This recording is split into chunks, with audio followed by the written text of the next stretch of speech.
अस्सलाम वालेकुम नाजरीन, आप देख रहे हैं प्रोग्राम खबर गर्म है। मैं हूं सोनिया अदनान और हमेशा की तरह मेरे साथ मौजूद होंगे एहतशामुल हक साहबी। नाज़रीन, आज प्रोग्राम में सबसे पहले बात करेंगे इस वक्त ओवरऑल जो मुल्की मुआशी सूरत हाल है, अवामी मसाइल हैं, बिजली की लोड शेडिंग है, पेट्रोल महंगा है, महंगाई का एक तूफान है। बल्कि हम देख रहे हैं कि आम आदमी की जिंदगी मुश्किल से मुश्किल तर हो रही है, रुपए की कदर मुसलसल गिर रही है, डॉलर मुसलसल हम देख रहे हैं कि पहुंच से बाहर होता जा रहा है। तो सवाल जरा उठाएंगे कि आखिर इस सब का जिम्मेदार कौन है और इस सारी सूरत हाल का बेहतर हल इस वक्त क्या है। प्रोग्राम में जरा सवाल उठाएंगे कि क्या नई हुकूमत ने जानबूझकर ये हालात खराब किए? क्या नई हुकूमत इस पोजीशन में है कि आते ही हालात खराब करके अवाम को अपने खिलाफ कर दे? क्या नई हुकूमत जानबूझकर पेट्रोल और बिजली की कीमतें बढ़ा रही है? इसके साथ साथ नाज़रीन, सवाल ये भी अहम है कि अगर कोई दूसरी हुकूमत होती तो क्या वो इस तरह के फैसले ना करती? इस सारी बहरानी सूरत हाल की वजह क्या है और मौजूदा हुकूमत इस सब की कितनी जिम्मेदार है? मौजूदा सूरत हाल का बेहतर हल क्या है? और साथ में अपोजिशन जो सारी सूरत हाल को लेकर काफी तनकीद कर रही है। हम देख रहे हैं कि इमरान खान साहब मुआशी तमाम तर जो इशारे हैं उनको लेकर तनकीद कर रहे हैं। आज के जलसे में भी उन्होंने बात की। तो अपोजिशन मुआशी कारकर्दगी पर महज सियासत कर रही है या अपोजिशन के पास इसका कोई ऑल्टरनेटिव हल भी मौजूद है? सारी सूरत हाल पर आज तफसील से बात करेंगे। और इसके साथ साथ ये भी बात अहम है कि मैशत जैसे अहम मसले पर आखिर हमारी सियासी जमातें जो हैं वो एक पेज पर क्यों नहीं आती और क्यों मैशत जैसे अहम मसले पर भी सियासत की जाती है? क्योंकि माजी में हमने देखा कि नून लीग जो है वो मैशत पर सियासत करती रही है। अब पाकिस्तान तहरीक इंसाफ हुकूमत से निकलकर अपोजिशन में आ गई और अब पाकिस्तान तहरीक इंसाफ मैशत पर सियासत कर रही है। क्योंकि हमने देखा कि पीटीआई हुकूमत में आने से पहले आईएमएफ के खिलाफ थी, हुकूमत में आई तो फिर जाहिर है आईएमएफ के हक में हो गई, अब दोबारा वापस चली गई गवर्नमेंट से और अब फिर आईएमएफ के खिलाफ हो गई। जरा आपको बताते हैं कि अपनी हुकूमत में इमरान खान साहब पाकिस्तान तहरीक इंसाफ के मुतादिद रहनुमा पेट्रोलियम मसनूआत की कीमतें किस तरह से दिफा करते रहे और किस तरह से आवाम को ये समझाते रहे कि पेट्रोलियम मसनूआत की कीमतें बढ़ाना हमारे लिए कितना जरूरी है। सुनिएगा, फिर इस पर मजीद बात करते हैं। जी, अब अहम बात यह है कि यही हुकूमत पेट्रोलियम मसनूआत की कीमतें जब बढ़ा रही है तो पाकिस्तान तहरीक इंसाफ इस पर भरपूर तनकीद कर रही है। इसके साथ साथ नाज़रीन, प्रोग्राम के दूसरे हिस्से में बात करेंगे एक अहम मसले पर कि एहतसाब करने वाले इदारे का भी अब एहतसाब होगा। क्योंकि गुज़िश्ता रोज पब्लिक अकाउंट्स कमेटी का इजलास हुआ। चेयरमैन पब्लिक अकाउंट्स कमेटी के नूर आलम खान साहब उनकी ज़ेर सदारत और उनकी जानिब से ये डिमांड की गई कि नैब के तमाम डायरेक्टर्स और अहले खाना के असासों की तफसीलात तलब की जाएं। और साथ साथ उन्होंने कहा कि नैब अफसरान, उनके बच्चों समेत बहन भाई, उनके वालिदैन जो है उनके जो एसेट्स हैं उनको भी डिक्लेयर करने का हुक्म दिया। इसके साथ साथ नाज़रीन, गुज़िश्ता रोज कायम मकाम चेयरमैन जो हैं उनकी जानिब से जाहिर शाह साहब को तलब किया गया और सलीम मांडवी वाला ने उनसे ये सवाल किया कि नैब का ये दावा है, नैब ये दावा कर रही है कि हमने 820 अरब रुपए की रिकवरी की है, लेकिन कौमी खजाने में जो रकम आई है वो सिर्फ 15 अरब रुपए हैं। तो ये बाकी रकम जो लगभग बनती है तकरीबन 805 अरब रुपए, वो रकम कहाँ है? ये सारा माजरा क्या है? और ये जो चेयरमैन पब्लिक अकाउंट्स कमेटी की जानिब से जो डिमांड की जा रही है कि अगर पॉलिटिशियंस के, ब्यूरोक्रेट्स के, दूसरे लोगों के जो एसेट्स हैं उनका एहतसाब हो सकता है, वो डिक्लेयर हो सकते हैं, तो फिर एहतसाब करने वाले इदारे के जो लोग हैं उनका एहतसाब क्यों नहीं होना चाहिए? ये डिमांड कितनी हद तक दुरुस्त है? सारी सूरत हाल पर तफसील से बात करेंगे। अपने पैनल का इंट्रोडक्शन आपसे करवाती चलूं। हमारे पैनल में मौजूद हैं अनवर रजा, सीनियर साफी हैं। Thank you so much Anwar, आपके वक्त का। इसके साथ साथ सीनियर एनालिस्ट अतर काजमी साहब भी प्रोग्राम में हमारे साथ मौजूद हैं। थैंक यू सो मच अतर, आपके वक्त का भी। और एज ऑलवेज एहतशामुल हक साहब भी प्रोग्राम में हमारे साथ मौजूद हैं। एहतशाम साहब, आपका भी शुक्रिया। अतर, आगाज आपसे ही कर लेती हूँ। इस वक्त ओवरऑल जो सूरत हाल है मुआशी हवाले से, जिस दलदल में हम फंस चुके हैं, महंगाई है, डॉलर जो है पहुंच से बाहर हो रहा है, लोड शेडिंग है, आपको नहीं लगता कि इस वक्त आ गया है कि सारी जो पॉलिटिकल जमातें हैं वो अपने सियासी मफादात को साइड पर रखें और कंधे से कंधा मिलाकर इस खौफनाक मुआशी चैलेंज का सामना किया जाए? क्योंकि सियासी बेयकीनी की फिजा जो है, आपको नहीं लगता कि मुल्क को मजीद बहरान की तरफ लेकर जा रही है? प्रिंसिपल तो जो आपने बात की है वो ठीक है कि सबको मिलके इसके ऊपर अपनी इनपुट देनी पड़ेगी, सबको मिलके करना पड़ेगा। लेकिन इसमें मसला ये है कि इस वक्त तो सारी जमातें वैसे ही मिलके हुकूमत में हैं, माशवा एक आधी जमात के, बाकी तो तमाम जमातें हुकूमत में हैं। और उनका इल्जाम भी ये है कि इस मईशत की ये जो हालत है वो पिछली नाअहल हुकूमत की वजह से है। तो अब उनसे तो बात करने का कोई फायदा कोई नहीं। आप सब मिलकर इकट्ठे हैं और आप ये कहते हैं कि किसी एक जमात के हाथ में ये नहीं है कि वो मुल्क के हालात को बेहतर कर सके। तो भाई आप तो काफी ज्यादा जमातें इकट्ठे हैं, तो आप मिलके करें। तो मुझे नहीं लगता कि इनके पास कोई हल है। अगर हल होता तो वो ये सारी जमातें मिलके निकाल लेती। और इन्होंने कहा था कि हम हुकूमत में आएंगे। मिफ्ता साहब के खुद भी आपने बयानात देखे कि वो कहते थे कि पेट्रोल तो 70 रुपए होना चाहिए। ये अभी कुछ महीने पहले की बात है। अब वो आके ये कह रहे हैं कि ग्रैंड डायलॉग होना चाहिए, सबसे बातचीत होनी चाहिए। बेसिकली ये इस चीज की एक तरह से वो इतराफ कर रहे हैं कि चीजें हमसे संभाली नहीं जा। तो इन प्रिंसिपल मैं आपसे एग्री करता हूँ कि मईशत के ऊपर सियासत नहीं होनी चाहिए, लेकिन पीडीएम तो करती सियासत मईशत के ऊपर। लेकिन अतर एक बात का जवाब दें कि अगर बिलफर्ज तहरीक इंसाफ की हुकूमत होती तो क्या उनको ये मौशी चैलेंजेस का सामना ना होता, क्या वो पेट्रोल प्राइसेस ना बढ़ाते? इस वक्त ओवरऑल पूरी दुनिया में जो सूरत हाल है, क्योंकि हमने शॉर्ट भी चलाया, बल्कि हमने देखा तहरीक अदम एतमाद से कुछ दिन पहले जब खतरा पूरी तरह से समझ नहीं पाई थी पाकिस्तान तहरीक इंसाफ, तो खान साहब बार बार ये कह रहे थे कि पेट्रोलियम मसनूआत की कीमतें हमें हर सूरत बढ़ानी है, अगर नहीं बढ़ाएंगे तो मुल्क डिफॉल्ट की तरफ जाएगा। अगर पाकिस्तान तहरीक इंसाफ होती तो क्या मुख्तलिफ कर लेती? सर देखिए, कीमतें तो तहरीक इंसाफ भी बढ़ाती रही है। पेट्रोल की कीमत उन्होंने 14 दफा बढ़ाई है, दीगर चीजों की कीमत में भी इजाफा किया। तो कीमत में तो वो इजाफा करते रहे। एक आलमी महंगाई थी, उसका आपने भी जिक्र किया। अभी भी आलमी महंगाई है, इस किस्म के हालात हैं, उससे मौजूदा हुकूमत को भी मुश्किल फैसले करने पड़ेंगे। लेकिन कहने का मकसद ये है कि जो हम ये कह रहे हैं कि सारी जमातें मिल के करें, ये जो जमातें इस वक्त हुकूमत में हैं, इनकी तो टोटल सियासत ही मईशत पे थी। महंगाई मार्च, देश मार्च, क्या उस वक्त इन्होंने इतनी बुर्दबारी का मुजाहरा किया था, इतनी वसत नजरी का मुजाहरा किया?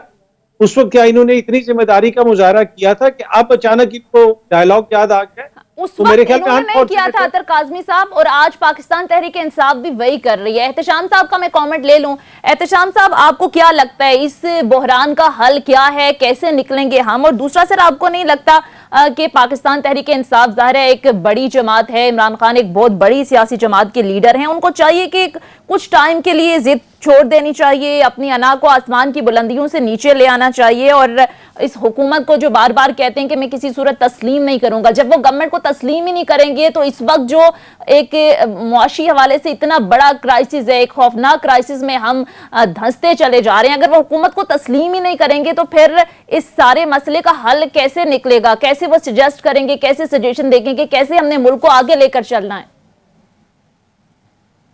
परेशान कुन बात तो ये है और अफसोसनाक बात तो ये है कि सारी सियासी जमातें जो है ना, इनकी अपनी अपनी पॉलिटिकल कंपल्शंस हैं, पॉलिटिकल इंटरेस्ट हैं। ये वेस्टेड इंटरेस्ट जो है ना, वो उसके तहत से सारे काम हो रहे होते हैं। अभी देखें, बदकिस्मती ये है कि जो सियासी जमात भी अपोजिशन में होती है, जब गवर्नमेंट में आती है तो उनके रवैये बिल्कुल कुछ और हो जाते हैं। असल मसला ये है कि ये होमवर्क होता नहीं है। जब अपोजिशन में होते हैं कि हुकूमत में आएंगे तो क्या करेंगे, कोई पॉलिसी मेकिंग नहीं इनके पास होती। अभी आप देख लें, माजद के साथ पीटीआई ने जिस तरह 3 साल हुकूमत की, 3.5 साल हुकूमत की, किस तरह आपने देखा कि उनके 4 फाइनेंस मिनिस्टर बदले, 3 फाइनेंस मिनिस्टर, एनर्जी के एडवाइजर 3 बदले गए, और आप देख लें किसी एक मसले में कंसिस्टेंसी नजर नहीं आई उनको। वजह क्या थी कि आके हुकूमत में आने के बाद उनको पता चलता था कि हमने क्या क्या काम करने हैं। अभी आपने देखे कि larger than life Asad Umar को पेंट किया गया था कि जो फाइनेंस मिनिस्टर होंगे, तो जब आएंगे जनाब तो चीजें इस तरह ठीक हो जाएंगी, हर चीज तैयार होगी। IMF, world bank, local businessman, international businessman, सारी चीजें तैयार हैं। 1 साल तक डिसीजन मेकिंग सिर्फ IMF के मसले पे नहीं हो सकी। तो सवाल यह है कि पीटीआई ने भी वही काम किया जो बाकी पार्टियां करती। अब आ गया सवाल पीडीएम का। इन पीडीएम ने भी वही किया कि इमरान को निकालने की जल्दी थी, तैयारी कोई नहीं थी, होमवर्क कोई नहीं था, कोई इनके हाथ में कोई चीज नहीं थी सिवाय इसके कि जी हम आएंगे और एक दूसरे को आंख मारेंगे, फलां से काम करवा लेंगे, सऊदीज के पास चले जाएंगे, यूएई में हमारे दोस्त हैं उनसे काम ले लेंगे। कुछ दोस्त उनके जरदारी साहब के हैं, उनको कहेंगे कि जी चाइना आप 14 दफा गए थे अपने इक़्तिदार में, आए उनको भी साथ मिला के कुछ कर लें। तो ये सारा कुछ जो है ना गलत साबित हो गया। साबित ये हुआ कि भी ओवर द ईयर्स किसी सियासी जमात ने अपना होमवर्क नहीं किया इक़्तिदार में आने के लिए। दूसरी बड़ी बात यह हुई कि जब हुकूमत में आते हैं तो इनके सियासी मफादात इतने ज्यादा सोनिया होते हैं कि ये बस पुश जार देते हैं कि इकोनॉमी जो है ना उसको भी हमने देखना है। बजाय नारेबाजी को आप कह रहे हैं कि सियासी जमातें मद्देनजर नहीं रखती। मैं आपकी तरफ आऊंगी। अनवर, आपको क्या लगता है इस वक्त जो बहरानी सूरत हाल है इसकी वजह क्या है? मौजूदा हुकूमत इसकी कितनी जिम्मेदार है? देखिए, जो पुरानी कैफियत है इसकी, जो आप किसी पे लाइबिलिटी या जिम्मेदारी फिक्स करेंगी तो वो मौजूदा हुकूमत पर तो नहीं आएगी। ऑब्वियसली जब 4 बरस आपने गुजारे तो कुछ ना कुछ तो आपकी पॉलिसीज़ में खामियां थी कि आप परफॉर्म नहीं कर पाए और जो माशी सूरत है इस सतह पर आ गई। अब हुकूमत जो है उसमें सोनिया ये बताऊं कि मिफ्ता जो हैं वो ये कोशिश कर रहे हैं कि इस बजट में एक तो सरकारी मुलाजमीन को रिलीफ दें और दूसरा टैक्सेस में इजाफा किया जाएगा। और शायद गवर्नमेंट ये समझते हैं कि हम टैक्सेस में इजाफा करके रेवेन्यू इकट्ठा करेंगे और हम फिर रिलीफ देंगे गरीब आदमी को। एक तो ये उनकी प्रपोजल है और वो ज़ाहिर है अगर वो ऐसा नहीं करेंगे, ऐसा नहीं सोचेंगे, माशी पॉलिसीज़ को बेहतर नहीं करेंगे तो आइंदा आम इंतखाबात में ज़्यादा से ज़्यादा नुकसान जो होगा वो मुस्लिम लीग नून को होगा। लेकिन दूसरी तरफ मैं आपको ये बताऊँ, मुस्लिम लीग नून के पास जो वजारतें हैं वो वज़रा तो कोशिश कर रहे हैं कि अपनी साख को बेहतर करने के लिए और आइंदा आम इंतखाबात में अपनी पोजीशन को मुस्तहकम करने के लिए, लेकिन अनफॉर्चुनेटली जो उनके एलाइज पार्टीज़ हैं उनमें JUI है, पाकिस्तान पीपल्स पार्टी है, उनकी वजारतों में उस तरह काम नहीं हो रहा, उस तरह दिलचस्पी जाहिर नहीं की जा रही। ज़ाहिर है इससे भी आपको नुकसान होगा क्योंकि आप इत्तेहादी हुकूमत हैं। मैं समझता हूँ कि अब हुकूमत को बहुत ज़्यादा सख्त फैसले करने की ज़रूरत है। देखिए, अगर आप पेट्रोलियम प्राइसेस में इजाफा ना करते तो आप कहाँ पे जाते? आपकी IMF के साथ जो एग्रीमेंट था आपने उसको फुलफिल करना है। और दूसरा, अब ये कोशिश की जा रही है शहबाज शरीफ प्राइम मिनिस्टर की जानिब से कि जो डॉलर है वो 3 माह के अंदर 170 पे उसको लाया जाए, वहीं पर मुस्तहकम किया जाए और जो महंगाई का तूफान इस वक्त मौजूद है इस मुल्क में उसको कम किया जाए और गरीब आदमी को ज़्यादा से ज़्यादा रिलीफ फराहम किया जाए। मुझे यहाँ तक भी पता है कि शायद आपको स्लैब्स बनाए जाएंगे पेट्रोलियम के हवाले से कि जो अमीर लोग हैं उनको इस स्लैब्स के जरिए आप पेट्रोलियम प्राइसेस वो पे करेंगे। और कुछ किफायतशारी मुहिम का भी आगाज किया गया है और आज बल्कि वजीर आजम की ज़ेरे सदारत कौमी इक्तिसादी कौंसिल का इजलास भी हुआ है जिसमें मार्केट्स रात 8:30 बजे बंद करने का जो उसूली फैसला है उस पर भी इत्तफाक हो गया है तमाम सूबों की जानिब से। बहरहाल देखना है कि कितना सूदमंद साबित होगा। अतर, मैं आपकी तरफ आऊंगी। अब ये जो मुआशी कारकर्दगी पर अपोजिशन बहुत ज्यादा सियासत कर रही है, आपको क्या लगता है कि ये महज सियासत ही है या इसका इस वक्त हल भी कोई है उनके पास कि क्या करना चाहिए, कैसे हालात को बेहतर करना चाहिए? कोई हल है अपोजिशन के पास? आपको क्या लगता है? ऑपोजिशन से आपकी मुराद क्या PTI है या फिर पाकिस्तान तहरीक इंसाफ? इसलिए कि ऑपोजिशन में तो अब एक ही तकरीबन जमात है और साथ जमात इस्लामी हैं जो हुकूमत में नहीं है लेकिन वो उस तरह ऑपोजिशन कर रहे नहीं है। देखिए, मसला ये है कि हर कोई जो ऑपोजिशन में जब होता है वो ये कहते तो हैं कि हमारे पास हाल है। आपको जिस तरह मैंने पहले भी जिक्र किया कि PDM की सारी जमातें मिलकर ये कहती थी कि ये सारी महंगाई की जिम्मेदार इमरान खान हुकूमत है, हम आए तो सब कुछ ठीक कर देंगे। अब भी अगर आप मौजूदा हालात को देखें तो चंद हकायक हैं जिसके ऊपर हम बात कर सकते हैं। जिस तरह मैंने पहले भी जिक्र किया कि 14 दफा पेट्रोल की कीमत पहले भी बढ़ी, लेकिन हमने ये भी देखा कि इमरान खान की हुकूमत में पेट्रोल की कीमत कम करके सब्सिडी भी दी गई, दीगर चीजों की कीमतों में भी उस तरह इजाफा नहीं हुआ। तो जो तबाही हमें इन 2 महीनों में नजर आई है वो हमें अनप्रेसिडेंटेड है। वो पहले कभी भी हमने इस तरह नहीं देखी कि 60 रुपए 2 हफ्ते के अंदर आपके पेट्रोल की कीमत बढ़ गई। उसके अलावा बिजली की कीमत बढ़ने की बात हो रही है, गैस 45% बढ़ाने की बात हो रही है, दीगर चीजों में जो सूरत हाल है। लेकिन जब डिले कर रहे थे, IMF की जो शराइत हैं उनको नहीं माना जा रहा था तो तब भी तो तनकीद हो रही थी कि अगर हम जल्दी फैसला नहीं करेंगे IMF की शराइत को मानने या ना मानने का, फिर भी तो इकोनॉमी को नुकसान हो रहा था ना। अतर जी, इकोनॉमी को तो नुकसान हो रहा होगा, बिल्कुल यकीनन, इसमें कोई वो दो राय नहीं है। लेकिन मेरे कहने का मकसद ये है कि जो ये हालात हैं वो हालात नहीं थे पहले। अगर वो हुकूमत अगर आप देख लें उसके गुज़िश्ता 2-3 आप 11 अप्रैल से पहले के हालात देख लें और उसके बाद के हालात देख तो एक पॉलिटिकल अनसर्टेनिटी भी रही है ना, गवर्नमेंट तब्दील हुई है तो ये एक अनसर्टेनिटी का जो माहौल था वो भी तो जाहिर है असर उसका भी होता है ना। गैर यकीनी का जब माहौल बन जाता है तो फिर डॉलर जो है वो कंट्रोल से बाहर हो जाता है, सरमायाकार जो है वो सरमाया लगाने से डरते हैं, तो ये अनसर्टेनिटी की माहौल भी एक वजह है ना। जी बिल्कुल वजह है, पर ये किसने माहौल बनाया था? ये किसने कहा था कि हुकूमत गिराएं? किसने कहा था कि हम आके सब कुछ ठीक कर देंगे, हमारे पास तो सारे प्लान्स हैं, हम तो तजर्बाकार टीम है? तो ये सारे वादे करके आए थे ना। तो ये इन्होंने ही माहौल बनाया था और अब ये आगे हुकूमत में अब ये कह रहे हैं कि जहर खाने के लिए पैसे नहीं है। तो आप जहर नहीं खा सकते तो फिर कोई पानी ढूंढ ले कहीं पे, मतलब ये मसले तो आपने हल करने। चले, मैं एहतशाम साहब की तरफ आऊंगी। अब एहतशाम साहब, हम देख रहे हैं कि इमरान खान साहब अपने हर जलसे में ये बात करते हैं कि हम जो है वो रूस से एक मुआहदा करके आए थे कि हमें 30% जो है वो तेल सस्ता मिलेगा। 30 मार्च को हुकूमत जाने से 4 दिन पहले रूस को तेल की खरीदारी के लिए खत लिखा गया, जो गवर्नमेंट बता रही है और बकौल गवर्नमेंट ये कि हुकूमत कह रही है कि आज तक उसका कोई जवाब नहीं आया।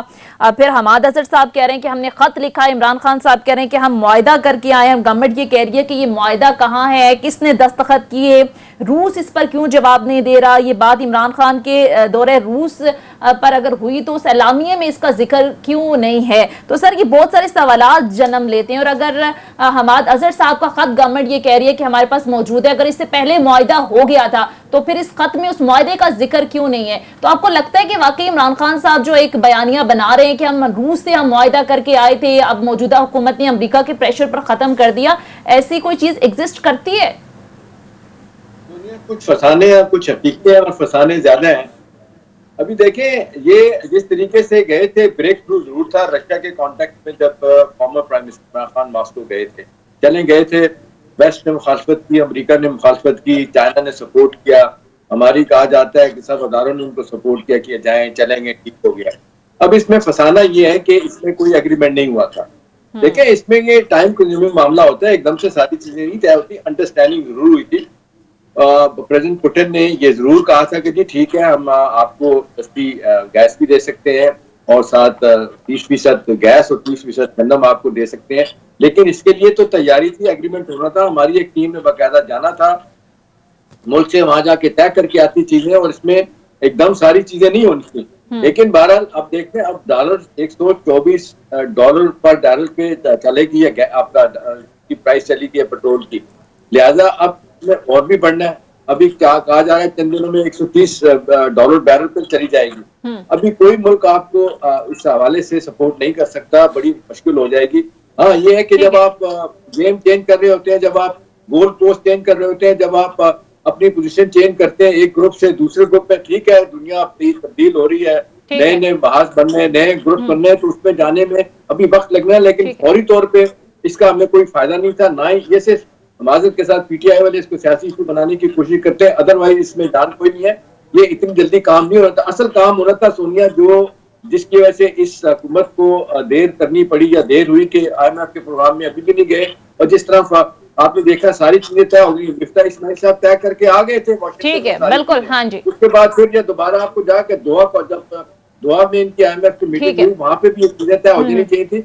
वहां पे मामला डिले होने की वजह से हमारी मुश्किलात फैसला करने में जो डिले किया गया, आपको लगता है कि ये भी एक बड़ी वजह है? बहरहाल मुख्तसर ब्रेक लेते हैं, ब्रेक के बाद वापस आएंगे, कुछ मजीद इश्यूज पर भी बात करेंगे। Stay with us. ब्रेक के बाद खुशामदीद। अनवर, पाकिस्तान तहरीक इंसाफ का इस वक्त जो सबसे बड़ा मुतालबा है वो है अर्ली इलेक्शन। आपको क्या लगता है, अगर बिलफर्ज इलेक्शन की तरफ जाया जाए तो ये सियासी अदम इस्तेहकाम, ये सारे मसाइल खत्म हो जाएंगे?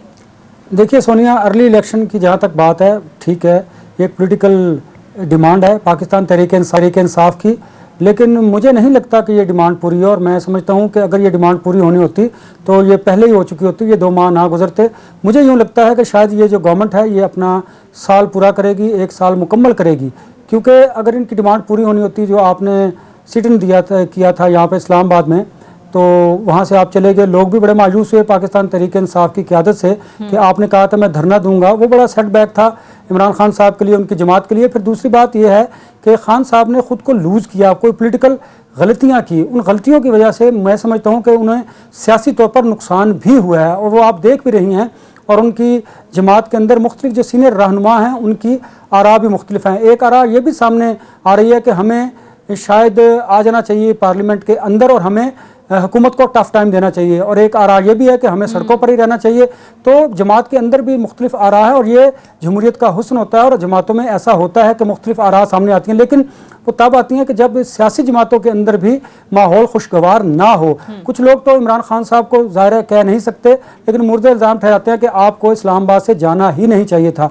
और फिर आपने जो पॉलिटिकल स्टेटमेंट्स दी, और फिर आपने उन स्टेटमेंट्स के बाद आपने एक के बाद दूसरी के बाद तीसरी स्टेटमेंट से भी जो आपके कारकुनान थे वो मायूस हुए। और इस सारी सिचुएशन में जो था वो पाकिस्तान मुस्लिम लीग नून और उसकी जो अलाइज पार्टीज थी उन्होंने गेन किया है, मैं समझता हूँ। और आप देखें कि अगर इतने वो सख्त फैसले कर रहे हैं तो वो 2 या 3 माह की गवर्नमेंट के लिए नहीं कर रहे, बल्कि वो अपना 1 साल मुकम्मल करने के लिए कर रहे हैं। ठीक है, आपको लगता है कि गवर्नमेंट मुद्दत पूरी करेगी। अदर पाकिस्तान तहरीक इंसाफ जो अर्ली इलेक्शन का ये मुतालबा कर रही है, डिमांड कर रही है, आपको लगता है कि ये पूरा हो जाएगा या फिर इससे सियासी अदम इस्तेकाम खत्म हो जाएगा? और सर दूसरा सवाल भी ले लें कि अगर इलेक्शन बिल फर्ज हो भी जाते हैं एक ऐसे माहौल में जब इलेक्शन कमीशन पर पाकिस्तान तहरीक इंसाफ तहफ़्फ़ुज़ात का इजहार कर रही है, फिर उन्होंने जो इलेक्शन रिफॉर्म्स की थी, ईवीएम को ओवरसीज पाकिस्तानियों को वोट देने का वो भी खत्म हो गया, ऐसे माहौल में इलेक्शन होते हैं और रिजल्ट उनकी उम्मीदों के बरक्स आते हैं, तो फिर क्या पाकिस्तान तहरीक इंसाफ इलेक्शन को तस्लीम करेगी, रिजल्ट तस्लीम करेगी, या दोबारा से फिर कंटेनर और वही सड़कों की सियासत होगी? देखिए, जहां तक ये ताल्लुक है कि क्या फौरन इलेक्शंस हो जाएंगे, इस वक्त जो हुकूमत है उसको मुकम्मल सपोर्ट हासिल है। मुल्क के अंदर जितने भी ताकतवर हल्के हैं, मुल्क में जितनी भी सियासी जमातें, एक तो देखें ये एक वसी सियासी इत्तेहाद है, तमाम बड़ी जमातें इसके अंदर शामिल हैं। उसके अलावा जहां से दीगर क्वार्टर से भी सपोर्ट लोग देखते हैं कि वहां से हमें हमायत मिले, वहां से भी इसको हमायत हासिल है। तो मुझे नहीं लगता कि इस हुकूमत को कोई फौरी खतरा है और इमरान खान साहब के होम्योपैथिक एहतजाज से ये हुकूमत गिर जाएगी। तो वहां तक तो ये चीज बिल्कुल ठीक है। दूसरी बात ये है कि एक चीज, एक और इम्पोर्टेंट चीज है कि इस हुकूमत ने जो फैसले किए, जिसके ऊपर हमने पहले पिछले सेगमेंट के ऊपर बात भी की, ये हुकूमत ये समझती है कि ये इसका जो सेंटर ऑफ पावर है ना, वो अवाम नहीं है, वो वोट नहीं है, वो कोई और है। इस वजह से ये मुश्किल फैसले भी कर रही है। इस वजह से ये बैरूनी दौरों के ऊपर अपने मफरूर बच्चों को भी साथ बैठाते हैं। इनको पता है अवाम तनकीद करेगी, ओवरसीज 90 लाख ओवरसीज नाराज हो जाएंगे, उनके वोटों का हम ले लें, लेकिन ये समझते हैं कि उनसे हमें ताकत नहीं मिलती। हमें जो ताकत जिन हलकों से मिलती है, जिनका आशीर्वाद हमें हासिल है, वो हमें हासिल है, वो जो इनकी सियासी इत्तेहादी है या जो।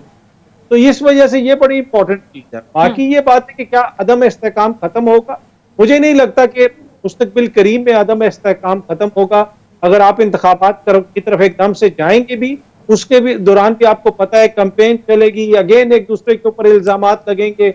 अभी जो लोग हुकूमत में आके अच्छे बच्चे बने हुए हैं, क्या पता वो किसी और के ऊपर इल्जाम लगाना शुरू कर दें, तो चीजें मजीद जो है वो गंभीर होंगी। लेकिन हल लॉन्ग टर्म यही है कि साफ और शफाफ इलेक्शन और पाकिस्तान की आवाम को फैसला करने दिया जाए, और रात के अंधेरे में और रातों रात के जो रजीम चेंज होती है, ये सिलसिला बंद होना चाहिए। ठीक है एहतशाम साहब, जो आपको लगता है कि सियासी इस्तेहकाम के लिए हुकूमत को मुद्दत पूरी करने दी जाए, क्योंकि पहले पाकिस्तान तहरीक इंसाफ को हटाया, अब इस हुकूमत को हटा दिया जाएगा तो मजीद अनसर्टनिटी बढ़ेगी। एक तो ये, और दूसरा जो मैंने अतर साहब से सवाल किया था कि बिलफर्ज इलेक्शन हो जाते हैं ऐसे माहौल में जब इलेक्शन रिफॉर्म्स जो पीटीआई ने की थी वो भी इन्होंने खत्म कर दी, और दूसरा इलेक्शन कमीशन पर भी ये तहफ़्फ़ुज़ात का इजहार कर रहे हैं, तो नताइज उनकी जो तवक्कुआत हैं उसके बरक्स आते हैं, तो फिर पाकिस्तान तहरीक इंसाफ का स्टांस क्या होगा? आपको लगता है कि फिर से वो सड़कों पर होंगे, फिर कंटेनर पर होंगे, या फिर नताइज तस्लीम कर लेंगे? तो दो चीजें हैं। पहली चीज तो यह है कि इसमें दो राय नहीं है कि जिस तरीके से इमरान खान साहब को वोट आउट किया गया एक लीगल कॉन्स्टिट्यूशनल तरीका था। अब इस पे बहस करने की तो जरूरत नहीं होनी चाहिए कि सपोर्ट अमेरिका ने की, मैंने की, अंदर से की, $300 मिलियन आए नहीं आए, किसको खरीदा गया, खरीदा फरोख्त हुई नहीं हुई, छोड़ देते हैं। लेकिन एक काम जो हुआ पार्लियामेंट के अंदर हुआ, वो तो उस लिहाज से तो 1.25 साल हुकूमत करना इस हुकूमत का बनता है। हम माजरत के साथ जो अथर बात कर रहे हैं, बड़ी इंटरेस्टिंग बात है कि ये हुकूमत लोगों की तरफ नहीं देखती, उनकी तरफ देख रही है जो लाते हैं। तो यही चीज तो पीटीआई करती थी, यही तो इमरान खान साहब करते थे, वो भी उन्हीं की तरफ देखते थे ना। उसी की वजह से उनके तो इख्तलाफात हुए, उसी की वजह से तो सारे मामला बिगड़ के यहाँ तक आ गए कि जरूरत से ज्यादा उन्होंने उस तरफ देखा। और सुनिए, ये भी कोई अब दिक्कत बात नहीं रही कि पाकिस्तान की 74 साल की तारीख में पीटीआई की हुकूमत वाहिद हुकूमत थी जिसको सब अदारों ने आउट ऑफ द वे जाके सपोर्ट किया, उंगली पकड़ के उनको चलाया गया। तो ये तो हम नहीं कह सकते, ये तो सारे उन्हीं की तरफ देख रहे होते हैं। माजरत के साथ पब्लिक की भी कोई सुनता नहीं है। हाँ, जलसे जुलूस की सियासत करके कुछ उम्मीद कर सकते हैं ऑब्जेक्टिव, मेरा ख्याल है मुश्किल है। इमरान खान साहब के लिए बेहतरीन मौका यही है कि थोड़ी देर के लिए, जिस तरह सारी दुनिया को कह रही है कि गो स्लो हो जाए, और बेहतर तो यही है कि पार्लियामेंट में चले जाएं। पार्लियामेंट में देखें ना, पार्लियामेंट में होते तो शायद इतनी आसानी के साथ ये ओवरसीज पाकिस्तानी का और ईवीएम मशीन वाला मामला खत्म नहीं होना था। और टफ टाइम देते, जाहिर सी बात है निगोशिएट करनी पड़ती थी उनको, कुछ अपनी अमेंडमेंट करवा के अपनी बातें मनवा सकते थे। अब तो उनको बिल्कुल, जिसको कहते हैं कि सिरे से हर चीज उनके हाथ में दे दी गई है। ठीक है। तो लिहाजा अब कई हवालों से जो इनकी मुश्किलात बनी है वो अपनी वजह से, अपनी ठीक है। कहना चाहिए गलतियों की वजह से, गलतियों से सीखना चाहिए। और माजरत के साथ मुझे लगता नहीं कि इमरान खान साहब अपनी गलतियों से सीखते नजर ठीक नहीं है। आते। एहतशाम साहब, आपका पॉइंट आ गया। प्रोग्राम में जरा दूसरे टॉपिक की तरफ बढ़ेंगे और अतर मैं आपसे ही आगाज करूंगी।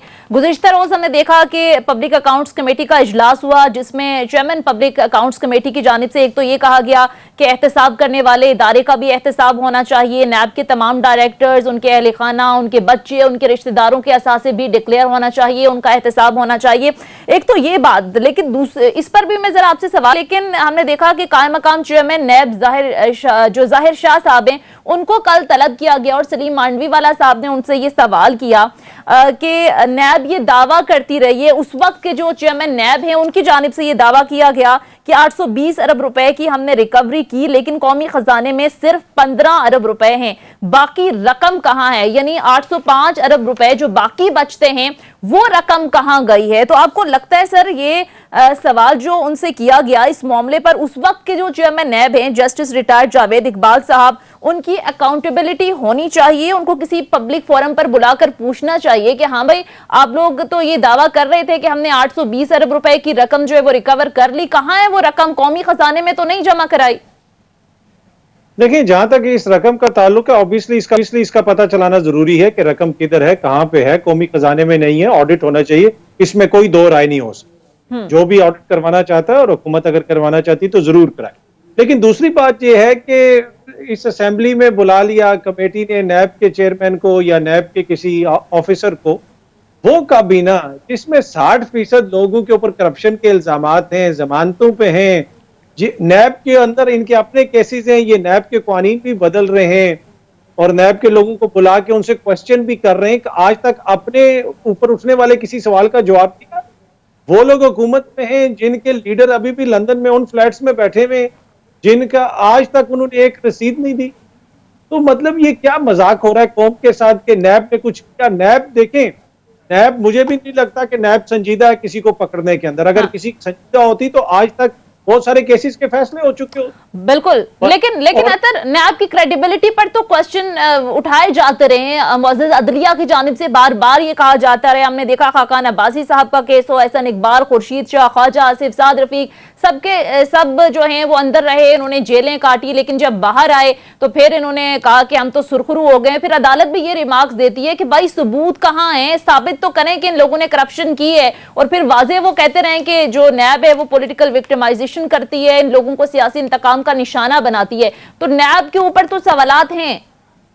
जी जी बिल्कुल, इसमें कोई दो राय नहीं है। बहुत सारे केसेस का आपने जिक्र किया, इसके अलावा दीगर भी ऐसे केसेस हैं जिसमें लोगों को पकड़ा गया और प्रोसिक्यूशन नैब की इंतहाई अबिस्मल है, इंतहाई नाकिस उनकी प्रोसिक्यूशन है। उसकी एक वजह यह है सोनिया कि जिसने अरबों रुपए का फ्रॉड किया होता है वो करोड़ों रुपए के वकील रखता है। दूसरी तरफ नैब के जो प्रोसिक्यूटर्स हैं वो आपके भी सामने हैं और मेरे भी सामने। लेकिन मसला ये है कि यहाँ पे एहतसाब के हवाले से कोई भी संजीदा नहीं है। ये सबसे बड़ा मसला है। नैब को एज ए पॉलिटिकल टूल इस्तेमाल किया जाता है, जिस तरह आपने भी जिक्र किया कि अदालत ने भी, मोअज़्ज़िज़ अदालत ने भी उसके ऊपर अपनी ऑब्जर्वेशन दी और माजी के अंदर भी यही होता रहा। और खान साहब ने हमें खुद मुलाकात में बताया कि यार हम नैब तो हमें पता ही नहीं चलता था कि नैब कर रहा क्या है। तो ये भी बहुत बड़ा क्वेश्चन है ना कि क्या करप्शन हमारी ताकतवर एलीट के लिए कोई मसला है या नहीं है। ठीक है, ये बड़ा अहम सवाल है। इस पर मजीद देंगे। मुझे माजूद के साथ एक ब्रेक के लिए कहा जा रहा है, मुख्तसर ब्रेक लेते हैं नाजरीन। ब्रेक के बाद वापस आएंगे तो इसी डिस्कशन को आगे बढ़ाएंगे। Stay with us. ब्रेक के बाद खुशामदीद। अनवर, आपको क्या लगता है नूर आलम खान जो चेयरमैन पब्लिक अकाउंट्स कमेटी हैं, उनका ये मुतालबा दुरुस्त है कि अगर ब्यूरोक्रेट्स, अगर पॉलिटिशियंस का एहतसाब हो सकता है तो फिर एहतसाब करने वालों का एहतसाब क्यों नहीं हो सकता? देखिए सोनिया, ये बात बिल्कुल दुरुस्त है कि अगर पॉलिटिशियन का एहतसाब हो सकता है तो फिर इस मुल्क में जर्नलों का, जजेस का, जर्नलिस्टों का, हर शख्स का एहतसाब होना चाहिए। और दूसरी बात मैं आपको बताऊं कि नैब के मामले में मैं खुद यानी शाहिद हूँ। बहुत ज़्यादा केसेस मेरे सामने भी बीइंग ए जर्नलिस्ट आए कि नैब प्ली बारगेनिंग के ज़रिए बड़े पैसे लेते रहा। फिर जो आईओज थे उन्होंने पैसे लिए, फिर अंडर द टेबल भी पैसे लेते रहे। ये मैं ऑन ओथ बात करता हूँ, मैंने बहुत ज़्यादा केसेस ऐसे देखे। तो मुझे बताइए, जब नैब को भी तो क्रिटिसाइज अगर कर रहे हैं तो किसी बुनियाद पे कर रहे हैं, तो फिर अगर नैब एहतसाब का इदारा है तो उनका एहतसाब कौन करेगा? ये एक क्वेश्चन मार्क है। और इस पर सुप्रीम कोर्ट ऑफ पाकिस्तान के मुअज़्ज़िज़ जज साहिबान ने भी अपनी ऑब्जर्वेशन दी हैं कि नैब का एहतसाब कौन करेगा। बहुत ज़्यादा ऐसे केसेस हैं, पॉलिटिकल विक्टिमाइजेशन तो अपनी जगह पर मौजूद है, लेकिन जो बिजनेसमैन थे, जो बाकी कम्युनिटी थी, जो ब्यूरोक्रेट्स थे, आप देखिए बहुत ज़्यादा ऐसे केसेस भी हैं, मैं मेंशन नहीं करूंगा किसी का नाम, कि आपने उन पर इंक्वायरी की, उनको अरेस्ट किया, लेकिन आप उस पर कोई एक सिंगल पेनी भी करप्शन साबित नहीं कर सके। तो मुझे बताइए, जो 2 साल या 3 साल आपने उस शख्स को जेल में रखा, उसका अब उसको कौन जस्टिफाई करेगा? उसका करियर तो तबाह कर दिया आप लोगों ने। इसी तरह जो बिजनेसमैन है, उनसे प्ली बारगेनिंग के जरिए आपने पैसे लिए। और मैं बताऊं आपको, जो आईओज हैं वो जब देखते हैं कि अरबों रुपए की करप्शन है, तो वो इंसेंटिव नैब से भी लेते हैं और जो मुतलका शख्स होता है उससे भी प्ली बारगेनिंग के जरिए, इसके अलावा वो खुद से भी इनसे किसी ना किसी तरीके से डिमांड करते हैं। और ये बहुत ज्यादा ऐसी शिकायत अपनी जगह पर मौजूद हैं, उनको भी एड्रेस करने की जरूरत है। ठीक है, एड्रेस करने की जरूरत है। एहतशाम साहब, गुज़िश्ता रोज ये भी हुआ कि चेयरमैन पब्लिक अकाउंट्स जो कमेटी के चेयरमैन है, उन्होंने नैब से कहा कि जो सवालनामा आप हमें भेजते थे कि अपने एसेट डिक्लेयर करें, वही सवालनामा आपके रिश्तेदारों को, आपके जो करीबी रिश्तेदार हैं जिसमें बच्चे हैं, आपके वालिदैन हैं, उनको भी भेजा जाए। जिस पर डीजी नैब ने कहा कि वो सवालनामा तो हम मुल्जिमान को भेजते हैं, आप एक काम करें, इससे पहले आप पूरे की पूरे नैब के इदारे को ये मुल्जिम डिक्लेयर कर लें। तो सर, आपको क्या लगता है कि ये डिमांड दुरुस्त है कि नैब में जो बैठे लोग हैं, क्योंकि वो दावा कर रहे थे कि 820 अरब रुपए की हमने रिकवरी की और 15 अरब रुपए सिर्फ खजाने में मौजूद हैं, 805 अरब रुपए का कुछ अता पता नहीं है, एहतसाब होना चाहिए। दुनिया ये लफ्जों की और बातों की हद तक तो हमने हमेशा सुना, अक्रॉस द बोर्ड एहतसाब होना चाहिए, रुथलेस अकाउंटेबिलिटी होनी चाहिए। Farmer care taker prime minister थे मुस्तफा जुतोई साहब, गुलाम मुस्तफा जुतोई, उन्होंने ये टर्म कॉइन की थी, रुथलेस अकाउंटेबिलिटी की। हमने देखा कि हमेशा इस हर दौर में कॉम्प्रोमाइजेस हुए और जिस तरीके से अक्रॉस द बोर्ड हर शोबा के लोगों का एहतसाब होना चाहिए तो नहीं हुआ। मेरे लिए जो सबसे ज्यादा परेशान कुन बात है सोनिया, बाकियों के सबके साथ हमदर्दी है जिनके साथ ज्यादती की गई, केसेस बनाए गए और फैसले और किसी के साथ पॉलिटिकल बुनियादों पे किसी का, सबसे ज्यादा अफसोसनाक बात है ये ब्यूरोक्रेट्स के साथ जो हुआ। दुनिया इसको भुगता पीटीआई की हुकूमत ने 3.5 सालों में एक फाइल इधर से उधर करने के लिए कितना वक्त लगता था, लोगों ने हाथ उठा लिए थे, काम करना छोड़ दिया था। बिल्कुल। बाय द वे, ये जो अगले दिन मैंने देखा, आज चीमा को मैं नहीं जानता, कभी भी नहीं मिला, उनका जो रिकॉग्निशन है पढ़ने के बाद I had a shock of my life, जिसमें वो कहते हैं कि जी जिस तरह मुझे रुस्वा किया गया, 2.5 साल बंद रखा गया, एक की साबित नहीं हुई सुप्रीम कोर्ट से, मुझे जमानत भी नहीं, उसके बाद कहता है क्या जस्टिफिकेशन रह गई मैं नौकरी करूं, उन्होंने इस्तीफा दे दिया। वाद फाद है, बहुत सारे लोग हैं। सवाल तो ये है कि ये इस्तेमाल तो किया जाता है ना इन लोगों को, सियासी हुकूमतें इस्तेमाल करती हैं ब्यूरोक्रेट्स को, लेकिन अगर उनके खिलाफ कोई चीज साबित नहीं होती, इनडेफिनेट पीरियड के लिए इतना अरसा रखा जाता है और प्रोसेस में वो जिस तरफ इशारा कर रहे हैं सारे लोग, क्योंकि वो पैसा खाया जाता है, पैसा लिया जाता है, फिर लोगों को छोड़ा जाता है। ये बड़ी अफसोसनाक बात है और ये वक्त आ गया कि मेरा ख्याल है नैब की अकाउंटेबिलिटी भी बिल्कुल इसी तरह होनी चाहिए जिस तरह बाकी लोगों की होती है। ठीक है, तो अतर आपको लगता है ये अकाउंटेबिलिटी होगी? और दूसरा मुझे समझा दें, ये जो दावा कर रहे हैं 820 अरब का, सिर्फ 15 अरब खजाने में, तो ये 805 अरब रुपया गया कहाँ? एक बात तो ये है ना कि इसमें दो चीजें, एक नैब के किरदार के ऊपर सवाल उठता है, यकीनन सवाल आप उठा सकते, लेकिन मुल्क के अंदर जो करप्शन हो रही है और जिस तरीके से मुल्क को लूटा जा रहा है, उससे भी कोई इनकार नहीं कर सकता। अब नैब को तो आप कहते हैं कि जी वो कंट्रोवर्शियल है, जिस तरह एक इलाके के अंदर अगर कोई भी ईमानदार एसएचओ आए ना, तो वो तमाम उधर के जो होते हैं ना जराइम पेशा लोग, मिल जाते हैं नहीं मिल भी जाते हैं और उनकी नजर में वो अफसर बड़ा कंट्रोवर्शियल होता है। हाँ, वो कहते हैं ये तो पता ही नहीं, इसका तो दिमाग ही ठीक नहीं है, और वो उसको कहते हैं ये बड़ा कंट्रोवर्शियल है। हाँ। तो नैब के ऊपर अगर कोई सवाल उठाए तो वो उठाए जिसके अपने ऊपर कोई सवाल नहीं है। तो जिस सर से पांव तक जिनके ऊपर करप्शन के इल्जामात हैं, और जिनकी करप्शन के मुकदमे जो हैं वो पिछले 20-20 साल से चल रहे हैं, वो किस मुंह से नैब के ऊपर सवाल उठा रहे हैं? हाँ। वो किस मुंह से नैब के कानून में तब्दीली की बात कर रहे हैं? ठीक है, तो ये अलमिया है। नैब के अंदर जो मसाइल है उससे कोई इनकार नहीं, लेकिन जो इन मसाइल की निशानदेही कर रहे हैं, सवाल उठाने वाले पहले खुद शफाफ हूं। बहरहाल आप बहुत बहुत शुक्रिया, प्रोग्राम का वक्त है, बहुत बहुत शुक्रिया अनवर रजा आपका। अदर काज़मी साहब हमारे साथ मौजूद है। नाज़रीन, हमारा आज का प्रोग्राम के हवाले से फीडबैक जरूर दीजिएगा। अगले प्रोग्राम तक इजाजत दीजिए, खुदा हाफिज़।